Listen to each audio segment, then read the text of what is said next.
നമുക്ക് നാളെ വൈകിട്ടും മറ്റന്നാളും, ഇന്ന് വ്യാഴം, നാളെ വെള്ളി, മറ്റന്നാൾ ശനി. അപ്പം നാളെയും മറ്റന്നാളും ഇതേ സമയത്ത് ഈ പന്തക്കുസ്ത ഒരുക്ക ശുശ്രൂഷയും ആരാധനയും ഉണ്ട്. സാധിക്കുന്നവർ ധ്യാനകേന്ദ്രത്തിൽ തന്നെ വന്ന് സംബന്ധിക്കുക, അല്ലാത്തവർ ഓൺലൈനിൽ കൂടുക. നിങ്ങളുടെ സുഹൃത്തുക്കൾക്ക്, ബന്ധുക്കൾക്ക്, പരിചയക്കാർക്ക് ഈ വിവരം കൈമാറണം. കാരണം 2025 ഈ പന്തക്കുസ്തായ്ക്ക് ഒരുങ്ങാൻ ഇനി നമുക്ക് 2 ദിവസമേ ഉള്ളൂ. വെറുതെ കളയരുത്. അപ്പൊ അതുകൊണ്ട് നിങ്ങൾ ഇത് നിങ്ങളുടെ ഒരു ഉത്തരവാദിത്തമായിട്ട് എടുത്ത് ഓൺലൈനിൽ ലൈവിലൊക്കെ കൂടുന്നവര് ഒരു 50 പേർക്ക്, ഒരു 100 പേർക്ക് എന്ത് ചെയ്യണം? ഈ വിവരം കൈമാറണം. കാരണം ഇത് വിലപ്പെട്ട സമയമാണ്. നിങ്ങൾക്ക് പന്തക്കുസ്തായ്ക്ക് വേണ്ടി നിങ്ങൾ ഏതെങ്കിലും കൂട്ടായ്മയോട് ചേർന്ന് പ്രാർത്ഥിക്കുന്നില്ലെങ്കിൽ മൗണ്ട് കാർമലിനോട് ചേർന്ന് പ്രാർത്ഥിക്കുക. നിങ്ങൾക്ക് വേറൊരു ഓപ്ഷൻ ഉണ്ടെങ്കിൽ ഞാൻ നിങ്ങളെ നിർബന്ധിക്കില്ല. നിങ്ങൾക്ക് പന്തക്കുസ്തായ്ക്ക് വേണ്ടി ഒരുമിച്ച് ഒരു കൂട്ടായ്മയിൽ പ്രാർത്ഥിക്കാൻ നിങ്ങൾക്കൊരു മിനിസ്ട്രിയോ ഒരു ശുശ്രൂഷയോ നിങ്ങൾക്ക് കംഫർട്ടബിൾ ആയിട്ടുണ്ടെങ്കിൽ നിങ്ങൾ അതിനോട് ചേർന്ന് പ്രാർത്ഥിച്ചുകൊള്ളുക. അല്ലെങ്കിൽ മൗണ്ട് കാർമലിന്റെ ശുശ്രൂഷകളോട് ചേർന്ന് പന്തക്കുസ്തായ്ക്ക് വേണ്ടി ഒരുങ്ങുക. അപ്പൊ നിങ്ങൾ എന്ത് ചെയ്യണം? ഇന്ന് ഇത് ലൈവിൽ ഇന്ന് കൂടുന്നവരും ഇപ്പോൾ ഇവിടെ സംബന്ധിക്കുന്നവരും എല്ലാം ഒരു 50 പേരോട് 100 പേരോട് ഈ വിവരം പറയണം.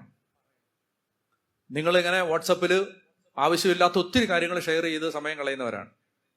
നല്ല കാര്യങ്ങൾ ഷെയർ ചെയ്യും. അവരോട് പറ, പന്തക്കുസ്തായ്ക്ക് അത് വേണമെങ്കിൽ എഴുതി ഷെയർ ചെയ്യും.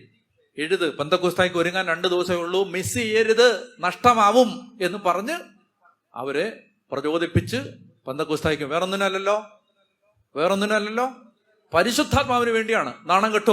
ഇത്തിരി നാണം കെട്ടോ കുഴപ്പമില്ല. പരിശുദ്ധാത്മാവിന് വേണ്ടിയാണ്, കുറച്ച് നാണം കെട്ടോ ഒരു കുഴപ്പമില്ല. മനസ്സിലായി? ഈ സിസ്റ്ററിന് ഒരു പണിയില്ല, ഇയാൾക്ക് ഒരു പണിയില്ല, ഇയാളല്ല ഫോർവേഡ് അയച്ചോണ്ടിരിക്കുന്നത്, അയാൾ കുറ്റം പറഞ്ഞാലും വേണ്ടില്ല, പരിശുദ്ധാത്മാവിന് വേണ്ടിയാണ്, ഇത്തിരി നാണം കെട്ടോ. അപ്പൊ ഒരാള് ഒരു 150 പേരോട്, ഒരു 200 പേരോട് ഷെയർ ചെയ്തോ. അറിയാവുന്നവരെല്ലാം, അത് ജാതി മതമൊന്നും നോക്കണ്ട, എല്ലാവർക്കും ഷെയർ ചെയ്തോ. അതാണ് ഒരു കാര്യം. ശനിയാഴ്ച രാത്രി നമ്മൾ എല്ലാ വർഷവും ചെയ്യുന്നത് പോലെ നമുക്ക് പന്തക്കുസ്തായുടെ തലേ രാത്രി ആത്മാവിന് വേണ്ടി ഇവിടെ കാത്തിരുന്ന് പ്രാർത്ഥിക്കുന്ന ഒരു രാത്രി ജാഗരണ പ്രാർത്ഥനയുണ്ട്. അനേകം ആളുകൾ എല്ലാ വർഷവും വരാറുണ്ട്. ഇത്തവണയും ആ ശുശ്രൂഷയുണ്ട്. താമസ സൗകര്യം ഇല്ല. താമസ സൗകര്യം 100 പേരിൽ താഴെ മാർക്ക് മാത്രമേ കൊടുക്കാൻ പറ്റൂ. സിസ്റ്റേഴ്സ് ധ്യാനിക്കുന്നുണ്ട്. ബാക്കി ഉള്ളവർക്ക് നിങ്ങൾക്ക് പോയി വരാൻ പറ്റുന്നവർ അല്ലെങ്കിൽ രാത്രി ഇവിടെ ഇരുന്ന് പ്രാർത്ഥിച്ചാൽ മതി. കിടന്നുറങ്ങാൻ സൗകര്യമൊന്നുമില്ല, ഇരുന്നൊക്കെ ഉറങ്ങാം. ഓരോ അത്തിമര ചുവട്ടിലും ഓരോ മുന്തിരിത്തോപ്പിന്റെ ചുവട്ടിലും ഞാൻ നിങ്ങളെ കൊണ്ടുപോകുമെന്ന് സക്കറിയ പ്രവചിച്ചിട്ടുണ്ട്. ഓരോ മുളയുടെ ചുവട്ടിലും ഓരോ മരത്തിന്റെ ചുവട്ടിലും ഇരുന്ന് വാഗ്ദാനങ്ങൾക്ക് വേണ്ടി പ്രാർത്ഥിക്കാൻ താല്പര്യമുള്ളവർക്ക് ശനിയാഴ്ച രാത്രി ഇവിടെ വരാം. സന്ധ്യ മുതൽ ഇവിടെ ശുശ്രൂഷയുണ്ട്. ഇതുപോലെ ഈ വചന ശുശ്രൂഷ, അത് കഴിഞ്ഞാൽ രാത്രിയിൽ ആരാധന. അത് അതിശക്തമായിട്ട് ഒരുപാട് പേര് ദൈവത്തിന്റെ ആത്മാവിനാൽ നിറഞ്ഞ അനുഭവങ്ങൾ സാക്ഷ്യപ്പെടുത്തിയിട്ടുള്ളൊരു ശുശ്രൂഷയാണ്. ഒരു ബഹുമാനപ്പെട്ട സിസ്റ്റർ കഴിഞ്ഞ വർഷം ഒരു പന്തക്കുസ്ത കഴിഞ്ഞിട്ട് കൊടുത്തുവിട്ട ഒരു സാക്ഷ്യം. ആ സിസ്റ്ററിന്റെ അപ്പൻ ഏതാണ്ട് 20 വർഷത്തിലധികമായിട്ട് മദ്യപാനിയായിരുന്നു. എന്തോ ഒരു രോഗം ഉണ്ടായിരുന്നു. ഡീറ്റെയിൽസ് ഞാൻ മറന്നുപോയി. അത് കണ്ണാണോ കാതാണോ എന്ന് ഞാൻ ഓർക്കുന്നില്ല. കണ്ണിന് പ്രശ്നമോ കാതിന് എന്തോ ഒരു രോഗം ഉണ്ടായിരുന്നു. അപ്പൊ സിസ്റ്റർ അപ്പച്ചനെ നിർബന്ധിച്ചു. അപ്പച്ചാ, ഡാനിയേൽ അച്ഛന്റെ ആ ശുശ്രൂഷയുണ്ട്, അപ്പച്ചാ നൈറ്റ് വിജിലുണ്ട്, ഒരു ദിവസത്തേക്ക് അപ്പച്ചനൊന്നും പോകും. അങ്ങനെ നിർബന്ധം സഹിക്കാൻ പറ്റാതെ അപ്പച്ചൻ ഇവിടെ ആ നൈറ്റ് വിജിലിന് വന്നു. അന്ന് വരുന്ന എല്ലാവരുടെയും തലയൊക്കെ വെച്ച് പ്രാർത്ഥിക്കും. അപ്പച്ചന്റെയും തലയൊക്കെ വെച്ച് പ്രാർത്ഥിച്ചു.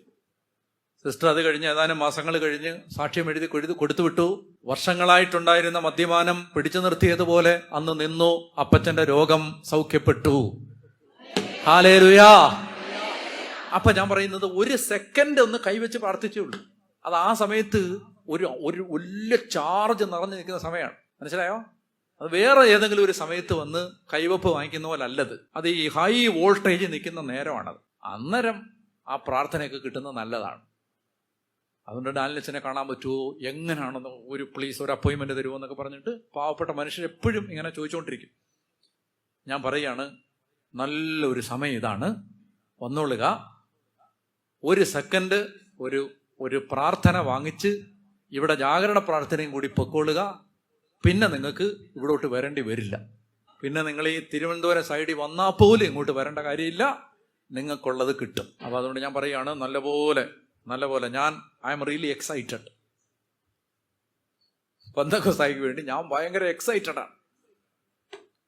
കാരണം എനിക്ക് എൻ്റെ ഉള്ളിൽ ഒരു കാര്യം അറിയാം. This year this is going to be very very very very different. അതുകൊണ്ട് ആവശ്യമുള്ളവരൊക്കെ പ്രാർത്ഥിച്ചോണം. പ്രാർത്ഥിച്ചൊരുങ്ങിക്കോണം. അതാണ് ഒരു കാര്യം പറയാം. പെന്തക്കോസ്ത തിരുനാളിന് ഞായറാഴ്ച ദിവസം നിങ്ങൾക്ക് ഞാൻ നിർബന്ധമായിട്ട് ഇവിടെ വരണമെന്ന് നിങ്ങളെ നിർബന്ധിക്കില്ല. കാരണം ഞായറാഴ്ചയാണ് ഇടവകളിലൊക്കെ പോകുന്നത് ആണ് നമ്മൾ പൊതുവെ പ്രോത്സാഹിപ്പിക്കുന്നത്. എന്നാൽ ഇവിടെ ശുശ്രൂഷയ്ക്കുള്ളവർക്ക് വേണ്ടിയും അതുപോലെ അലഞ്ഞു തിരിയുന്ന ഒത്തിരി ആത്മാക്കളുണ്ട്. അവർക്കൊക്കെ വേണ്ടിയും ഇവിടെ പെന്തക്കോസ്ത ദിവസത്തിൽ പരിശുദ്ധ കുർബാനയും പ്രാർത്ഥനയുണ്ട്. ഞാൻ നിങ്ങളോട് പറയുകയാണ്, വളരെ ശ്രദ്ധിച്ച് കേൾക്കണം. സാധിക്കുന്നവർ, നിങ്ങൾക്ക് കുടുംബമായിട്ടൊക്കെ നിങ്ങളുടെ പള്ളികളിലൊക്കെ പോകാനാണ് സൗകര്യമെങ്കിൽ അങ്ങനെ പോവുക. അല്ലാതെ നിങ്ങൾ യാത്രയിലാണ് അല്ലെങ്കിൽ അങ്ങനെ എന്തെങ്കിലും അങ്ങനെയൊക്കെ ഉണ്ടെങ്കിൽ ഇവിടെ വരിക. ഇവിടെ പെന്തക്കോസ്തായുടെ അന്ന് നമുക്ക് ആ പരിശുദ്ധാത്മാ അഭിഷേകത്തിന് സഭ നിശ്ചയിച്ചു തന്ന ആ ദിവസം നമുക്ക് പ്രത്യേകം പ്രാർത്ഥിച്ച് ബലിയർപ്പിച്ച് അഭിഷേകം പ്രാപിക്കാൻ ഒരു അവസരമുണ്ട്.